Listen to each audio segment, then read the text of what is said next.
I spent 30 years in public affairs, always running a lot of trouble. And one day it stopped when I had my stroke. My name is Shawn, and I am a stroke survivor. It was just like any other day. The weather was sunny, and we were going on a golf outing for a conference that I was attending. So we were loading up when the stroke occurred. I was on the phone, and I just hung up. And suddenly, out of nowhere, the stroke hit me. My speech got all garbled. Fortunately, I had people that rushed to my side and quickly called a paramedic. They took me to a neurological unit that specializes in strokes.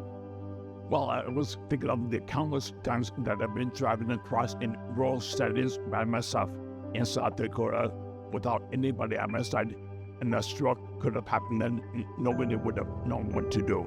So fortunately, I had people that were fast acting, and that was key in my recovery. The first 48 hours and beyond were actually touch and go. They were trying to reduce the swelling around my brain, and then I was moved out of the hospital unit, out of intensive care, to a rehab facility, and I couldn't do anything. I didn't know how to walk. I didn't know how to talk. I spent about a little over a month doing extensive therapies with them. Fortunately, my wife never left my side.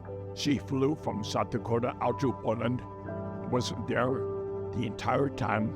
My motivation was to get back to my family and to try to reestablish a sense of new normal. I'm not sure what that normal would be, but I knew that I obviously was given that second chance to do something with my life. Before the stroke, you take so much for granted.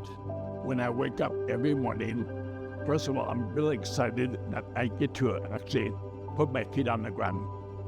Well, the stroke changed my perspective in so many ways. From a personal standpoint, I didn't put as much focus on my family as I needed to in the past. I mean, I just took them for granted.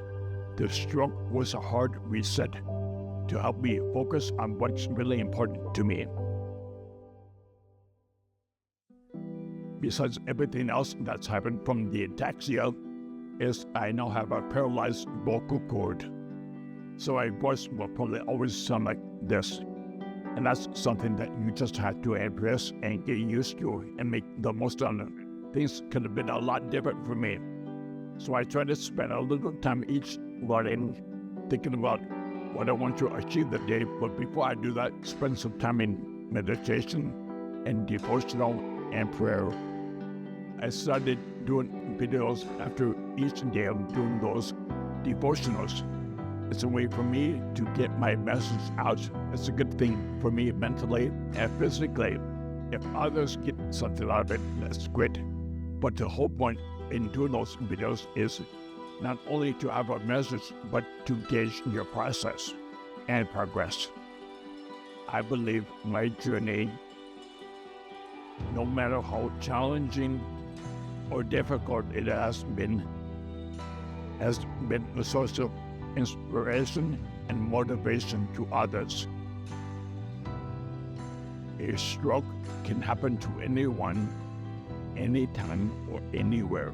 I'm here today because others acted fast and they knew the signs of a stroke that I was displaying.